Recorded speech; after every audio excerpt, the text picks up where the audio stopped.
आजकाल माझ्याकडे बरीचशी मुलं, मुली म्हणजे तरुण-तरुणी वगैरे अशा माझ्याकडे येत आहेत. आणखीन त्यांच्यातनं मला ऑब्झर्व्ह होतं, की त्यांची मेंटल हेल्थ काही बरोबर नाही आहे. ते काहीतरी विचार करतायत, कुठेतरी डिप्रेशनमध्ये आहे, टेन्शनमध्ये आहेत, अँक्झायटी आहे, असं काही-काही त्यांना आहे. त्यांना आवर्जून सांगावसं वाटतं, की तुम्ही तुमच्या बाउंडरीज सेट करा. तुम्हाला आयुष्यामध्ये काय करायचं आहे, आत्ता काय करायचं आहे, किती वेळामध्ये तुम्हाला काय एक टार्गेट तुम्हाला हे करायचं आहे, आत्मसात करायचं आहे. आता अजून एक महत्त्वाची गोष्ट म्हणजे तुम्हाला स्ट्रेस आहे, तुम्हाला अँक्झायटी आहे किंवा तुम्ही थोडेफार डिप्रेशनमध्ये चाललेले आहात, ते तुम्ही स्वीकारा, ॲक्सेप्ट करा.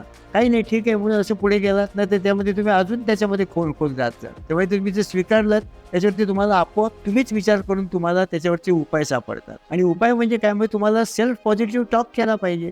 तुम्ही स्वतःला विचारलं पाहिजे, की अरे माझं काय चुकतंय? मी कुठे काय हे आहे? का मी हा विचार करते? कशामुळे मला डिप्रेशन येतंय? का टेन्शन येतंय? हा जर विचार तुम्ही केला तर तुमचं अंतर्मन तुम्हालाच उत्तर देईल. प्रयत्न करून बघायला तर काही हरकत नाही. नाहीतर मग शेवटी डॉक्टर लोकं वगैरे आहेतच तुम्हाला सल्ला द्यायला.